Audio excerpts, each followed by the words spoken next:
Audio Jungle.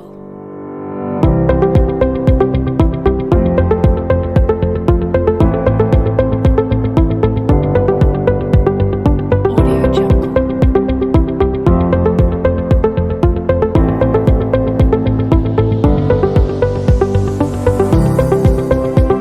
Audio Jungle. Paleis om getuige te zijn van de vlagwisseling.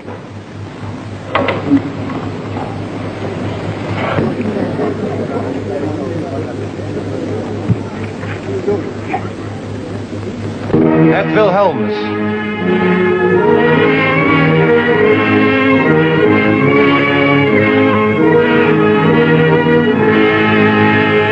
Onder de tonen van het Indonesische volkslied gaat vervolgens de rood-witte vlag in top.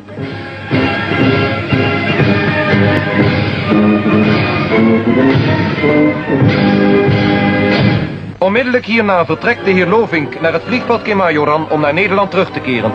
Hij wordt uitgeleide gedaan door de ministers Roem en Anak Agung.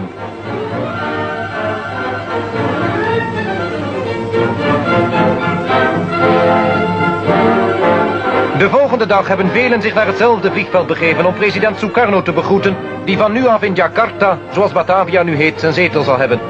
2 Dakota's van de nieuw opgerichte Indonesische luchtvaartmaatschappij hebben de president en zijn gevolg uit Yogyakarta hierheen gebracht.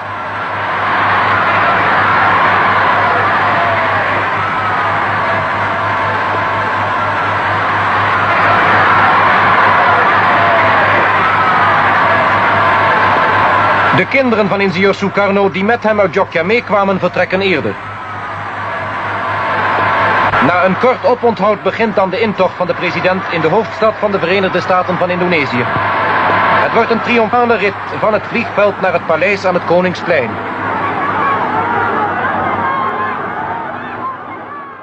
Saya akan menjelaskan tentang mind map yang sebelumnya saya buat.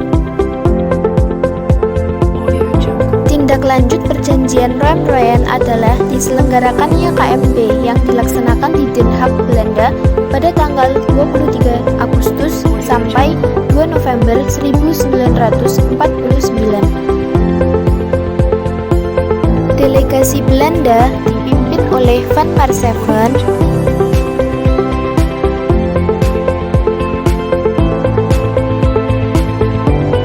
Delegasi BFO atau Badan Musyawarah Negara-Negara Federal dipimpin oleh Sultan Hamid II.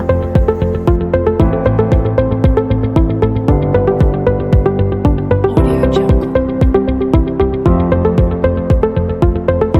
Sesuai hasil kesepakatan dalam KMB pada tanggal 27 Desember 1949 diadakan upacara pengakuan kedaulatan dari pemerintah Belanda kepada Republik Indonesia Serikat.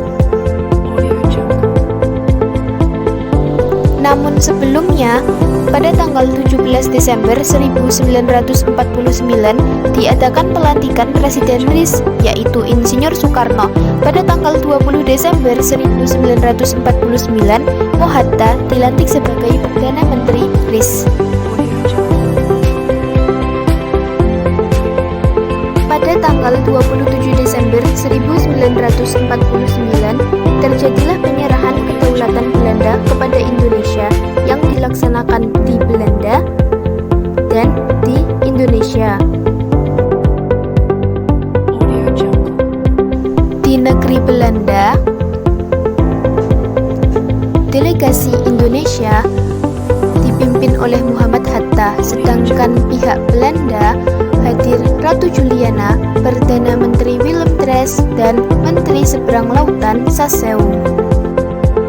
Audio Jungle. Mereka bersama-sama menandatangani akta penyerahan kedaulatan di ruang tahta Amsterdam.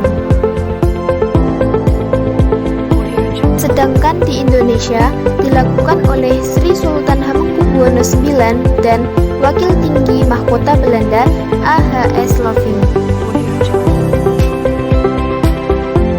Berikut merupakan foto upacara serah terima penandatanganan pengakuan kedaulatan tanggal 27 Desember 1949. Dengan berakhirnya KMB itu, berakhir pula perselisihan perselisihan Indonesia-Belanda. Indonesia kemudian mendapat pengakuan dari negara-negara lain. Pengakuan pertama datang dari negara-negara yang tergabung dalam Liga Arab. Di antaranya yaitu Mesir, kedua Suriah, ketiga Lebanon, keempat Saudi Arabia, kelima Afghanistan, dan keenam India serta negara-negara lainnya. Perkataan penyerahan kedaulatan itu oleh pihak Indonesia diartikan sebagai pengakuan kedaulatan.